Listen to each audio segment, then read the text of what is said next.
તો લેટરકાંડને મામલે નિર્લિપ્ત રાયને કેસની તપાસ સોંપવા મામલે પરેશ ધાનાણીનું નિવેદન સામે આવ્યું છે।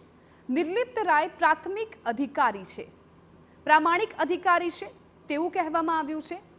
અમે આશા રાખીએ કે તટસ્થ તપાસ થશે, આશા રાખીએ કે તપાસમાં યોગ્ય ન્યાય મળશે।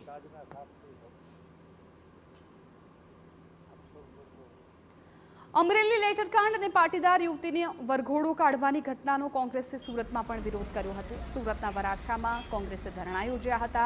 ત્યાં પરેશ ધાનાણી ધરણા પર પહોંચ્યા હતા। પોલીસે પરેશ ધાનાણી અને પ્રતાપ દુધાત સહિત 50 લોકોની અટકાયત કરી હતી। જોકે ત્યારબાદ પરેશ ધાનાણીએ પત્રકાર પરિષદ કરી અને આ મુદ્દે સરકારની ઝાટકણી કાઢી હતી। દ્વારા અમરેલી એસપી અને આજે ડીજીપીને ફરિયાદ કરવામાં આવી છે।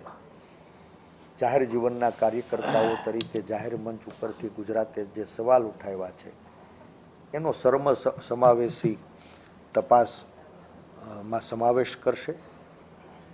અમરેલીએ નિર્લિપ્ત રાયને ખૂબ પ્રેમ આપ્યો છે। અપેક્ષા રાખું કે નિર્લિપ્ત રાયના નેતૃત્વમાં અમરેલીને ન્યાય મળશે, પીડિત દીકરીને ન્યાય મળશે। નિર્લિપ્ત રાય અમરેલીની પ્રજાનો